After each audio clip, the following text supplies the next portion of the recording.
So, what if I told you that the ancient word used to describe the absolute worst kind of evil, like the cosmic enemy of all that is good, actually started out as a word for just having a really long, exhausting day at the It office? is wild to think about. It really is. Welcome to Reformed Thinking. I am so thrilled you are joining us today. If you are prepping for a theological discussion or doing some personal study, or, if you are just insanely curious about how ancient language shapes our modern understanding of reality, you're in the right place. Absolutely. Today, we have a very specific mission for our deep dive into the historical records. We are unpacking a huge stack of lexical and theological documents, historical sources too, concerning one single ancient Greek word, family. That word is poneria, and its root, poneros. Right, which sounds like a highly technical Greek word study. It does, but here is where it gets so fascinating. When you read an English Bible, translators typically render this word as wickedness or malice or depravity, but the ancient texts show this startling evolution. This concept starts off as a description of physical exhaustion, literally sweating in the dirt. Then, over centuries, it morphs into this massive political insult, It becomes a weapon. a total weapon. And then it matures into the absolute biblical description of human rebellion against God, before finally becoming a literal title for the devil himself. To help us unpack how a word travels from tired muscles to demonic titles, I am joined by our resident expert to give us the historical context we need.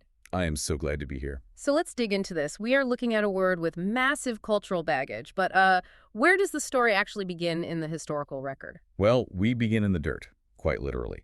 To understand how the New Testament writers view human depravity, we have to first look at the cultural baggage this word carried in the ancient Greek world, long before the New Testament was even a thought. Okay. So, etymologically speaking, the adjective poneros belongs to a group of words derived from the verbs pone or panomai. And what did those mean to an average person back then? If you lived in ancient Greece, those verbs were just your daily reality. They mean to toil, to labor heavily, or to suffer poverty. Think of an agrarian society where survival requires back-breaking labor under a really hot Mediterranean sun. So you are out in the field all day. Right. So at its very inception, this word family has absolutely nothing to do with morality, ethics, or sin. It is entirely about physical reality. Wow. I mean, in early classical Greek, if you read someone like the ancient poet Hesiod, the word carries zero moral weight. It meant laden with care, or sorrowful, or unhappy. So it's not a bad person, it's just a sad or exhausted person. Yes, precisely. And linguists point out that the Greeks actually had a brilliant way of distinguishing this original physical meaning from the moral usage that developed much later on. They used a different accent mark in their pronunciation. Wait, really? Yeah, they did. So the way you stress the syllables changed the entire definition of the word. That is right. Greek is a pitch accent language. So if they place the accent on the first syllable, making it a proper oxytonin, which means the stress falls on the antepenultimate syllable, Mm. and you pronounce it poneros, it meant sorrowful or burdensome or toilsome. Ponuros. Okay. Right, you were describing someone who's just crushed by the weight of their daily labor. You were not commenting on their character at all. You were commenting on their harsh circumstances. But if the accent shifted to the final syllable, it eventually came to mean something entirely different. That is such a vivid linguistic detail. So the actual pitch of your voice shifted depending on whether you were talking about someone who was just having a terrible, exhausting day in the fields versus someone who was actively malicious. It is a massive shift. It is wild that a word we so closely associate with the darkest, most rebellious parts of the human soul started out describing a guy who just needs a nap and a good meal. Right, he's just tired. But when you look at the classical literature, it didn't stay restricted to human exhaustion for very long. The texts show it started being applied to objects too, right? Like things and animals that cause you trouble. Yes, the usage broadened a lot in classical Greek literature. The word became associated with anything that causes trouble, brings sorrow, or actively frustrates human flourishing. Like what kind of things? Well, Plato, for instance, uses it to describe a bad dog. A bad dog. Yeah. Now, he does not mean an evil dog in a moral sense. He means a dog that is untrained, dangerous, constantly barking, and causing intense grief for its owner. The dog is poneros because it makes your life harder. Oh, I see. Aristotle provides another fantastic example. He notes its use for noxious smoke from burning coal. Coal smoke. Right. Think about an ancient blacksmith working in a poorly ventilated space. The smoke that billows off that fire is not just unpleasant. It is suffocating. It burns your retinas. It chokes your lungs. It forces you to run out of the room gasping for air. That sounds awful. Aristotle used the word to describe that specific kind of noxious smoke, because the smoke is actively fighting against your body's ability to function. So it is moving from the person experiencing the hardship to the thing causing the hardship. Spot on. You find it describing an unlucky voyage at sea where the weather is fighting against you. Or a poorly functioning physical sense. Like your eyesight. Yes, Plato writes about a poneria of the eyes. This is not a metaphor for greed yet. He means a literal physical affliction or sickness of the eye that prevents it from seeing clearly. Your eyes are poneros if they are failing you. Wow. The word meant unserviceable, unfit, or badly contrived. If your farming tools broke in the middle of a harvest, they were poneros. If your crops failed because of a drought, the situation was poneros. Okay, I am tracking with that progression, from physical exhaustion to the tools or animals or elements that cause you physical frustration. Right. But then we see this massive aggressive social shift in the Greek texts. The word gets weaponized by the upper class. It becomes a vicious class-based insult. It really does. The aristocrats in ancient Athens had a very specific, highly arrogant phrase for themselves. They called themselves the kaloi kagatoi, which translates to the beautiful and the good. They considered themselves the absolute peak of human society. Oh, they definitely did. And they started throwing the word poneros at the plebeians, the commoners, the laborers. That is a crucial development in the history of Western thought. The social elite began to equate physical poverty and a lack of aristocratic education with a deficiency of character. It is a highly prejudiced worldview. Yeah, extremely. If you worked with your hands for a living, if you used the rough jargon of the marketplace instead of quoting Homer, if you lacked the refined manners of the upper class, you were labeled poneros. You were considered socially base. Just because you were poor. Yes. The aristocrats assumed that because your life was filled with menial toil, your mind and your morals must be equally menial. And from that social snobbery, a severe political shift occurred. What happened? The word evolved to describe demagogues, sycophants, and temple robbers. The prevailing Greek philosophy held that a politically useless citizen was a private menace. What do you mean by a politically useless citizen? Well, in the Athenian mindset, the highest good was contributing to the polis, the city-state, through philosophy, rhetoric, military leadership, or the arts. High society stuff. Right. If you were just a subsistence farmer or a day laborer, you were not contributing to the state in a refined, aristocratic manner. Therefore, your character was inherently suspect. That is so wild. The political failings of a person, their inability to participate in the high-level governance of the city, became completely indistinguishable from their private ethics in the eyes of the elite. The poneros was viewed as a parasite on the Commonwealth. You know, I love looking at how language evolves like this because it reveals so much about human nature. It is actually so similar to the English word villain. Oh, that is a great comparison. Think about the mechanism there. Originally, in medieval times, a villain was literally just a farmhand. It was a peasant working on a villa or a feudal estate. It had absolutely zero moral connotation. You were just a guy who raked hay. Right, just a worker. But because of intense aristocratic snobbery, the nobles up in the castle assumed that peasants were inherently base, untrustworthy, and malicious.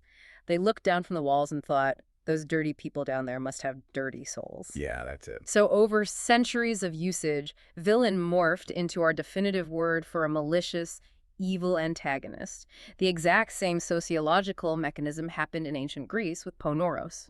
It is a direct parallel. But this raises a massive question. If the Greeks basically decided that poor equals evil, doesn't that put them on a huge collision course with the Jewish scriptures? The Old Testament is constantly defending the poor and the marginalized. How did they reconcile translating their Bible into a language that hated poor people? You have hit on a major explosive collision of worldviews. They are operating in completely different universes. Yeah, it seems like it. The Greeks, largely speaking, viewed moral failure as a lack of education or a lack of refined class. For them, virtue was tied completely to status, intellect, and civic contribution. But the Bible doesn't say that at all. No, not at all. The biblical texts locate wickedness entirely in the human will, completely, regardless of your bank account or your social standing. In the biblical framework, a wealthy, highly educated king sitting on a throne can be utterly, hopelessly wicked. And a destitute beggar covered in sores can be intensely righteous. Right. The biblical worldview completely severs the Greek connection between poverty and sin. So when the Greek language was adopted by the Jewish people, they had to take this word, which was soaked in aristocratic snobbery, and completely rewire its internal logic. They had to fix it. Yes, they had to rewire it to fit a theology where God, not the Athenian elite, is the sole arbiter of good and evil. Let's pause there and talk about that rewiring process, because that brings us to the Old Testament lens. We have to set the stage in Alexandria, Egypt, a couple of centuries before Christ. It is a critical time period. You have a huge Jewish diaspora living under Greek cultural dominance. They need their Hebrew scriptures translated into the common trade language of the day, which is Greek.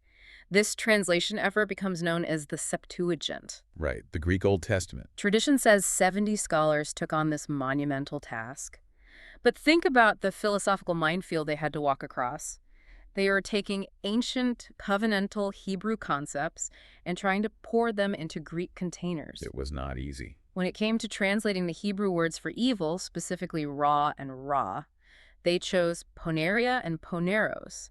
Now, the historical records show that the physical, non-moral sense of the word does remain in the Greek Old Testament. It doesn't vanish entirely. It does remain, and it functions very similarly to how Plato or Aristotle used it for things that are broken or dangerous. Give me some examples of that. For instance, in the book of Leviticus, you see the word used for cultically useless animals. This sacrificial system demanded a spotless lamb. If an animal had a massive blemish, a broken leg, or a disease, it could not be sacrificed. So it was rejected. Yes, it was poneros, unfit for use. The prophet Jeremiah uses it to describe a basket of bad, rotten figs that are impossible to eat. Oh, okay. The prophet Ezekiel uses it for harmful wild beasts that ravage the countryside. In all these instances, it still describes things that are functionally ruined, dangerous, or causing severe hardship. Okay, so a rotten fig is not morally evil. It is just a terrible fig. It makes you sick. Precisely.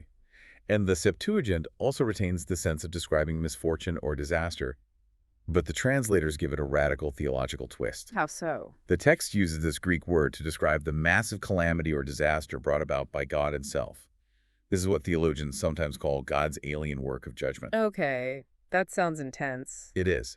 For example, if you read the prophets Amos or Isaiah, you find shocking statements declaring that God brings evil or calamity upon a city. The Greek word used by the translators there is poneros. Wow. It means disaster, severe judgment, the breaking down of physical security, armies invading, walls collapsing. But it's always framed as a consequence of divine justice. So it's not arbitrary. Right. But the moral revolution of the word is the most significant aspect of this translation effort. The Old Testament strips away all the Greek social class associations. Good and evil are no longer measured by whether you are a wealthy Athenian aristocrat or a poor marketplace vendor. That is a relief. They are measured entirely by God's commands. Evil is defined fundamentally as opposition to God, opposition to his revealed truth, and active rebellion against his will. And the texts highlight that the Old Testament zeroes in on the inner part of man as the engine of this wickedness. It is not about outward civic usefulness like the Greeks thought. It is about the internal disposition. Yes. We read constantly about the evil heart, the evil inclination, the evil eye. The corruption is internal. But I had to push back on something you mentioned a moment ago. Sure, go ahead. If the Septuagint uses the exact same Greek word, poneros, to describe human moral wickedness and also the disaster or evil that God brings in judgment upon a city, how do we keep from confusing the two? That is a great question. If I am reading Amos and it says God brings poneros, how do I avoid making God the author of sin? Does the biblical text give us a clear boundary? That is a vital theological distinction, and you are right to ask it. The Hebrew context surrounding the Greek translation provides the boundary. The biblical writers go to great lengths to differentiate between the consequence of sin and the root of sin. Okay, unpack that for me. The consequence of sin is the calamity, the disaster, the hardship orchestrated by divine justice. The root of sin is the internal rebellion generated by human willful disobedience. I see. When God brings evil upon a city in the prophetic literature, he is bringing temporal judgment. He is acting as a righteous judge handing down a sentence. He is orchestrating a poneros situation, a disastrous, burdensome, terrifying physical reality for that city. But he is not sinning. Right. When humans commit evil, they are generating moral rebellion from an unholy will. God is entirely free of moral defect. His judgments are perfect and proportional.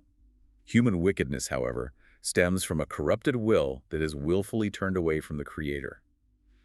The literary context always dictates whether the word refers to the righteous application of a penalty by a judge or the unrighteous rebellion of the human heart. That makes total sense when you frame it like that. It is the difference between a judge handing down a severe, devastating sentence, which is a massive hardship, a genuinely bad day for the criminal who is going to prison, and the criminal's actual malicious act that warranted the sentence in the first place. Yes, that is a perfect way to look at it. The judge is not committing a crime by issuing the sentence. This heavy focus on the internal heart and the will brings us perfectly into the fascinating historical period between the Old and New Testaments. The intertestamental period. Right.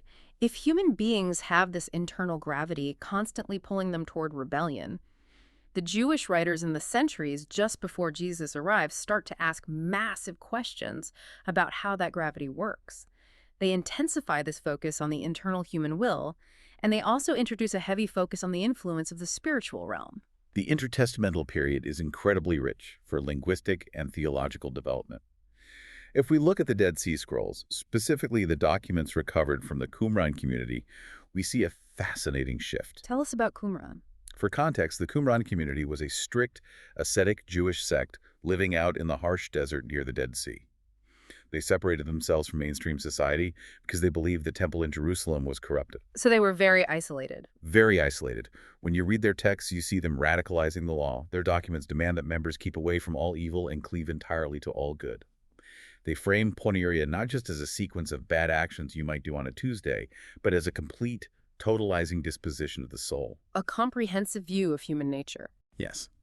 Then, if you look at the rabbinic writings from around this era and slightly later, you see the formalization of what they call the two ways, the good way and the bad way. The rabbis place a massive focus on a concept called the Yetzer Hara, which translates to the evil impulse. The evil impulse, okay. They define this impulse as the human mind or sensual desire, directed intensely toward ungodly, earthly, and corruptible things. It is the internal gravity pulling the human soul away from the divine law. Let me try out an analogy here to see if I am grasping the Yetzer Hara. It sounds like we are not just talking about a person who occasionally makes a bad choice. It is more like a broken compass. Oh, I like that. It is not just that the compass occasionally points the wrong way because you bumped it. The magnetic pole itself has shifted. Every single decision, every instinct is being actively pulled off course by this internal gravity of self-interest and rebellion. That is a highly accurate way to put it. And this maps remarkably well onto what later Protestant theologians, working from documents like the Westminster Confession, would call total depravity. It isn't that every person is as bad as they could possibly be in every given moment, committing every possible crime. It's that the corruption extends to every faculty, the mind, the will, the affections. The compass is entirely compromised. That analogy of the shifting magnetic pole is very accurate to the intertestamental Jewish view of the Yetzer Hara. And yes, it sets the stage for later Reformed theology regarding the bondage of the will. That is so interesting. The Jewish writers saw this impulse as an invasive force that infects the entire human operating system. But they didn't stop at the boundaries of human psychology. They went further. They did. You also have the pseudepigrapha, which are these ancient Jewish texts written under the pen names of famous biblical figures like Enoch or the 12 sons of Jacob. In these texts, we see a massive rise in demonology. The testaments of the 12 patriarchs, for example, describe restless evil spirits that actively assault humans and drive them towards specific sins. I found one detail in the research absolutely fascinating regarding this. The text describes what it calls the 4 evil spirits of wine. Oh yes, that section. It lists them as desire, excitement, extravagance, and filthy avarice. That is a highly moralizing interpretation of intoxication. They are mapping spiritual, demonic forces directly onto human behavioral vices. They are looking at a guy who drinks too much and wastes all his money and saying there is a spirit of extravagance attacking him. They are indeed. They are taking the internal Yetzer Hara and externalizing it into a cosmic battle. And alongside that highly spiritualized view, you have Hellenistic Judaism, championed by brilliant figures like Philo of Alexandria. Right, Philo. Philo attempts to mix Greek Stoic philosophy with Jewish theological thought. He adopts the Stoic idea that the physical material body is evil and contemptible when compared to the purity of divine immaterial mysteries. So he leans into the Greek stuff a bit. A bit, yes. But, crucially, he retains the biblical view of morality over the classical Greek view. He insists that virtue cannot be inherited through noble birth or wealth. He explicitly argues that even slaves can be righteous. Which is a massive slap in the face to the old Greek aristocrats we talked about earlier. Absolutely. In doing so, Philo uses Greek philosophical categories to prove the old classical Greek class-based insults entirely wrong. I love that. Imagine you are a wealthy, educated Greek aristocrat in the 1st century, and you call your uneducated slave poneros, socially useless base lacking refinement. But Philo and the Jewish tradition flip the script entirely. They argue that the slave might be poneros in social standing, but utterly righteous before God, whereas the aristocrat, with all his money and education, might possess a terrifying poneria of the soul. It was a complete revolution of human value. It really was. I want to ask you about that connection between the demonic and human vice we see in the pseudepigrapha. When a text blames evil spirits for human actions like extravagance or filthy avarice, what is actually going on there? Are they creating a convenient excuse for bad behavior? What do you mean? Like, hey, the devil made me buy this wildly expensive chariot I couldn't help myself. Or are they actually trying to illustrate how invasive and aggressive human depravity really is? That is a perceptive question, and it is a tension that runs right through this era. In intertestamental Judaism, they were not trying to negate human responsibility. They held firmly that humans are entirely responsible for yielding to the Yetzer Hara, the evil impulse. Okay, so you are still on the hook. You are definitely still on the hook. However, by introducing the language of hostile spiritual forces, they were attempting to illustrate that humans are quite literally under siege. They recognize that temptation often feels external, aggressive, and highly organized. It doesn't just feel like a passive thing. Right. It doesn't just feel like a momentary lapse in judgment. It feels like you are being hunted. By framing covetousness or extravagance as being driven by spirits, they were elevating Ponēria to a cosmic issue. It is not just a bad personal habit or a slight character flaw. It is a participation in a massive cosmic rebellion against the Creator. You are aligning your will with an anti-God agenda. Which brings us right to the threshold of the New Testament. If human beings have this internal gravity pulling them toward rebellion, and if this rebellion is part of a larger cosmic war, that sets the perfect stage for how Jesus and the apostles diagnose the human condition. It sets the stage perfectly. When we open the Gospels, we see a very stark contrast established immediately. The text asserts unequivocally that only God is good. Humans, by contrast, are described generally as poneroi, as evil. Yes, that is a baseline assumption in the text. Jesus says to his own disciples, "If you then, who are evil, know how to give good gifts."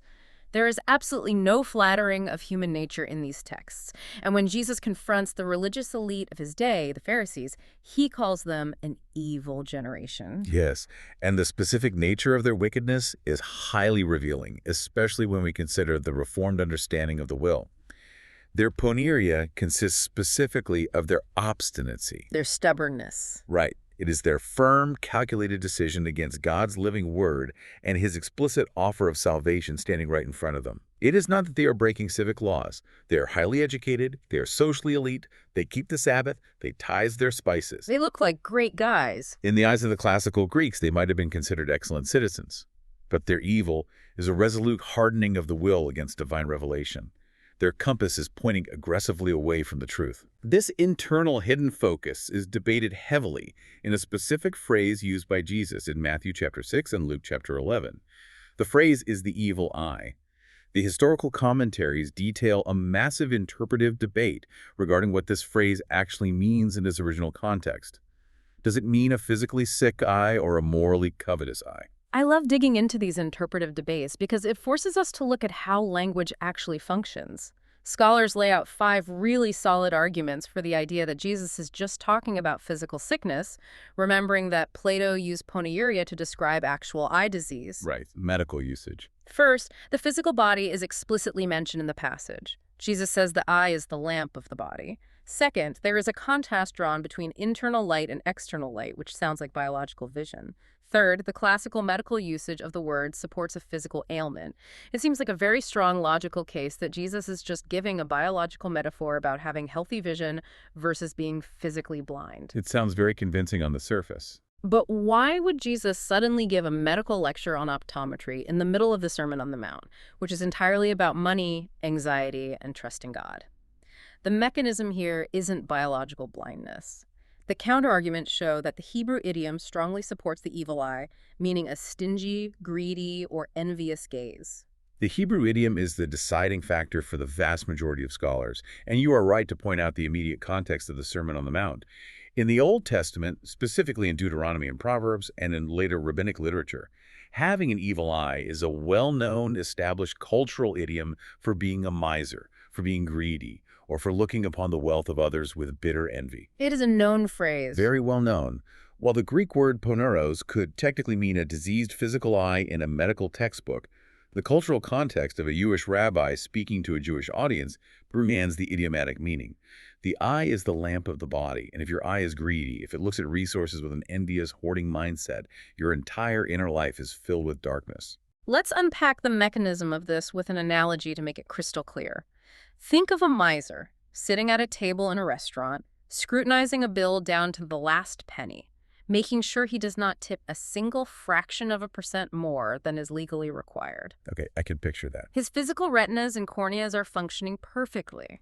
He can read the tiny, fine print at the bottom of the receipt just fine. His biological vision is 20/20, but his soul is squinting. His soul is squinting. That is good. His vision is evil because the way he looks at the world, the way he looks at resources, the way he calculates the value of the server standing next to his table is entirely filtered through the lens of greed. The mechanism of the evil eye alters how you perceive the value of other humans. That analogy captures the essence of the Hebrew idiom perfectly. Your biological eyes work, but your spiritual perception is utterly corrupted by self-interest. And we see this confirmed over and over throughout the rest of the New Testament. Where else does it show up? In various epistles, poneria is frequently paired in vice lists with pleonexia, which is the Greek word for covetousness or avarice. The biblical authors continually link the concept of wickedness with greed and the hoarding of resources. They go hand in hand. They do. Yeah. This proves that the way we look at the material world, how we value earthly possessions over people or over God, reveals the actual functional depravity of the inward heart. Furthermore, in the book of Colossians and in the writings of John, human works are called evil, specifically because they oppose revealed truth. It is an active, conscious rebellion. It is not passive. Right. And the writer of Hebrews talks about an evil conscience. This is a conscience that has become so calloused and corrupted that it causes a person to apostatize, to consciously turn away from the living God. The internal compass is not just broken, it is actively pointing south instead of north, and the person is willingly following it. So we have this vivid, terrifying picture of human depravity involving a deep internal rebellion of the will. The compass is broken, the eye is greedy, the heart is obstinate. But the New Testament texts do not stop at the edge of the human mind. They point to an external source that perfectly embodies this rebellion. The ultimate source. Right. This brings us to a crucial question. If we have this internal gravity pulling us away from God, did we invent that gravity ourselves, or is there a larger cosmic origin point for this disease? That is where the texts introduce an actual persona. The New Testament uses the singular masculine form of our word, ho poneros, as a specific, terrifying title for the devil. The linguistic tracking here across the Gospels is quite revealing. If we look at the famous parable of the sower, where a farmer throws seed and birds come and snatch it away, we can see how the Gospel writers shift their terminology to describe the enemy. Oh, that is a great example. Let's look at that. When describing the entity that snatches the seed of the word away from the path, Mark uses the traditional Hebrew term, Satan, which literally means the adversary or the accuser. Luke uses the Greek term, the devil, diabolos, which means the slanderer or the one who throws things apart. Diabolos, okay. But Matthew chooses a different path. He uses hoponeros, the evil one. Oh. He takes the abstract concept of wickedness, the entire history of this word we've been discussing, and personifies it in this singular masculine title. He makes it a name. He does. He's saying, if you want to know what pure, unadulterated poneria looks like, look at this entity. Similarly, in his first epistle, the Apostle John states a staggering claim that the whole world lies in the power of the evil one. The concept of poneria reaches its absolute apex in this figure. It is the fountainhead of the rebellion. Which brings us to one of the most famous and perhaps most heavily debated uses of this word in all of history, the Lord's Prayer. We have to look at the historical and confessional debate over Matthew chapter 6, verse 13. This is a huge debate. Jesus instructs his followers to pray, "Lead us not into temptation, but deliver us from poneru." The massive grammatical debate, which has raged for centuries, is whether this specific Greek word is in the neuter form, meaning deliver us from evil as an abstract concept or a general state of danger, or if it is in the masculine form, meaning deliver us from the evil one, referring specifically to the devil. It is a tricky grammar issue.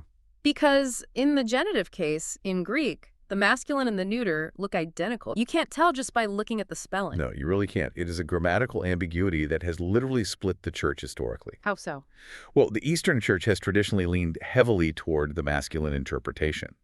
They focus the petition directly on spiritual warfare, personalizing the conflict. For them, the prayer is an explicit cry for deliverance from Satan, the architect of lives. Deliver us from the evil one. Right. The Western Church, however, has traditionally leaned toward the neuter interpretation. Major Protestant reformers like Martin Luther and John Calvin, whose thought heavily influences documents like the Westminster Confession, argued vigorously for the broader neuter sense. Did they not believe in the devil? Oh, they definitely did. They did not exclude the devil by any means. Rather, they argued that evil is a comprehensive umbrella term. It incorporates the devil, yes, but it also includes the coming eschatological tribulation, physical dangers, sickness, and crucially, our own daily internal sin. It covers everything. Yes. For them, praying for deliverance from evil covers the entire spectrum of the curse, from the demonic to the biological. And the historical documents provide some really fascinating backup for that broader, more comprehensive interpretation. Archaeologists discovered something called the Geniza fragments. Let's explain what those are. That is a great discovery. In the late 19th century, scholars discovered a massive collection of ancient Jewish manuscript fragments hidden away in a storeroom, a Geniza, in a synagogue in Cairo, Egypt. These documents preserve everyday Jewish life and liturgy from over 1,000 years ago, reflecting much older traditions. They are an incredible window into the past. They really are. They show that Jewish morning prayers from around that era contain explicit pleas to be delivered from every evil thing, from bad dreams, from severe illnesses, and from the Yetzer Hara, the evil impulse we talked about earlier. Right, that daily struggle. They were praying for a broad, all-encompassing deliverance from every facet of a broken world, which seems to strongly support the wider, neuter interpretation of the Lord's Prayer. It is a cry to be rescued from the whole catastrophe of the fall. It really supports the Westminster framework. It does. But looking at all of this, looking at the cosmic scale of this rebellion, I have a massive theological question for you and for our listener to consider. Lay it on me. If the biblical text is willing to give Satan the very title, the evil one, and if the Apostle John asserts that the whole world lies in his grip, does acknowledging that massive level of demonic influence diminish human responsibility? Do we get to blame our own evil heart of unbelief that the book of Hebrews mentions on the devil? That is the crucial razor-edge tension of New Testament theology. The texts synthesize this material by holding both realities simultaneously without ever letting one negate the other. So it's both. It is. The New Testament writers view humanity as captive, yes, but as willingly captive. Acknowledging the severe influence of the evil one does not absolve the human will, because the corrupted human will naturally, instinctively resonates with the rebellion of the adversary. We actually want what he offers. That is the tragic reality. We are not innocent bystanders being forced at gunpoint to sin against our will. Our internal poneria actively aligns with the external poneros. We love the very things the enemy offers. Therefore, the deliverance requested in the Lord's Prayer is required on two separate fronts. External and internal. Yes. We absolutely need deliverance from the cosmic adversary who prowls around like a roaring lion, but we equally need deliverance from the terrifying depravity residing in our own human conscience. The rescue operation must conquer the tyrant outside the city walls, and it must cure the treason inside the city gates. The tyrant outside and the treason inside. That brings this whole massive discussion into such sharp, terrifying focus. It really clarifies things. We have covered an incredible amount of ground today, digging through centuries of linguistics and theology. Let's trace the trajectory for our listener one more time to solidify the picture. That is a good idea. We started with a word, poneria, that began quite literally in the ancient Greek dirt. It was used to describe heavy physical toil, exhaustion, sweat, and things that just do not work right, like a broken tool or noxious smoke. Just a miserable Tuesday in the ancient world. Right. Then it mutated into a vicious weapon of class warfare, hurled by wealthy aristocrats at the poor peasants working the fields. Then it was completely reclaimed, inverted, and redefined by the Hebrew scriptures to describe an internal, moral rebellion against the Creator, regardless of social class. And finally, it became the defining absolute title for the devil himself, the ultimate enemy of God. It is a remarkable semantic shift that perfectly mirrors the grand biblical narrative itself. It moves from the physical groaning of a cursed creation, addresses the bitter social fractures of humanity, locates the true underlying problem in the sinful human heart, and identifies the final spiritual enemy orchestrating the rebellion. The linguistics carry the theology beautifully. We really do.